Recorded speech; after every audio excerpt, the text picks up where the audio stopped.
വിദ്യാർത്ഥികളുടെ നൂതന ആശയങ്ങൾ അവതരിപ്പിക്കുന്ന ഉന്നത വിദ്യാഭ്യാസ പ്രദർശനം ശ്രദ്ധേയമാകുന്നു. കൊച്ചി ശാസ്ത്ര സാങ്കേതിക സർവകലാശാലയിൽ നടക്കുന്ന ഉന്നത വിദ്യാഭ്യാസ കോൺക്ലേവിന്റെ ഭാഗമായിട്ടാണ് വിദ്യാഭ്യാസ പ്രദർശനം സംഘടിപ്പിച്ചിരിക്കുന്നത്. അതീവ സുരക്ഷിതമായ ഇലക്ട്രിക് വാഹനങ്ങൾ മുതൽ മെഡിസിൻ വെൻഡിംഗ് മെഷീൻ വരെ വിദ്യാർത്ഥികളുടെ വ്യത്യസ്തവും നൂതനവുമായ കണ്ടുപിടുത്തങ്ങളാണ് പ്രദർശനത്തിലെ മുഖ്യ ആകർഷണം. ചൊവ്വ പര്യവേക്ഷണത്തിന് അയക്കാൻ കഴിയുന്ന റോവറാണിത്. നിർമ്മിച്ചതാകട്ടെ കുസാറ്റിലെ എഞ്ചിനീയറിംഗ് വിഭാഗം വിദ്യാർത്ഥികളും. ഇവരുടെ ഭാവി പദ്ധതിയെക്കുറിച്ച് നന്ദകിഷോർ വിവരിക്കുന്നു. നമ്മുടെ പ്ലാൻ എന്താണെന്ന് വെച്ചാൽ ISRO കൊളാബറേറ്റ് ചെയ്ത് കൂടുതൽ ടെക്നോളജി വികസിപ്പിച്ചെടുത്ത് നമ്മൾ ചാന്ദ്രയാൻ മിഷന് വേണ്ടി ഹെൽപ്പ് ചെയ്യാനാണ് നമ്മുടെ പ്ലാൻ. നമ്മുടെ ഫണ്ട്സ് വെരി ലിമിറ്റഡ് ആണ്.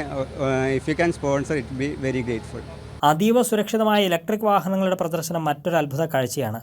വാഹനങ്ങൾ നിർമ്മിച്ച തൃശൂർ ഗവൺമെൻറ് എഞ്ചിനീയറിംഗ് കോളേജ് വിദ്യാർത്ഥികൾ പ്രവർത്തനത്തെക്കുറിച്ചും പ്രത്യേകതകളെക്കുറിച്ചും പങ്കുവച്ചു. നമ്മുടെ ഈ വണ്ടിയിൽ നമുക്ക് ഒരു 80 to 90 km/h നമുക്ക് സ്പീഡിൽ പോകാൻ സാധിക്കും. പക്ഷേ നമുക്ക് ആ സ്പീഡ് നമ്മുടെ ഇഷ്ടത്തിനനുസരിച്ച് ലിമിറ്റ് ചെയ്യാൻ പറ്റും. അതേപോലെ തന്നെ ജിയോ ഫെൻസിങ് പറഞ്ഞ ഒരു ഓപ്ഷൻ ഉണ്ട്. ഇപ്പോൾ നമ്മുടെ വണ്ടി ആരെങ്കിലും മോഷ്ടിക്കുകയാണെങ്കിൽ നമ്മുടെ വണ്ടി ഇത്ര ഒരു 10 km റേഡിയസിൽ ഏതൊക്കെ സൈഡിലേക്ക് മൂവ് ചെയ്യേണ്ടത് നമ്മുടെ മൊബൈലിൽ തന്നെ നമുക്കിത് ലൊക്കേറ്റ് ചെയ്യാൻ പറ്റും. ഇത്തരം വ്യത്യസ്തവും അപൂർവവുമായ കണ്ടുപിടുത്തങ്ങളെ കൊണ്ട് സമ്പന്നമാണ് കുസാറ്റിലെ വിദ്യാഭ്യാസ പ്രദർശനം.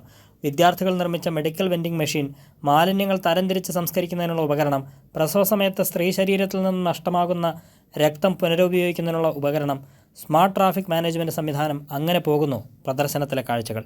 വിവിധ സർവകലാശാലകളുടെയും കോളേജുകളുടെയും സ്ഥാപനങ്ങളുടെയും ഉൾപ്പെടെ 33 സ്റ്റാളുകളാണ് പ്രദർശനത്തിലുള്ളത്. കൈരളി ന്യൂസ്, കൊച്ചി.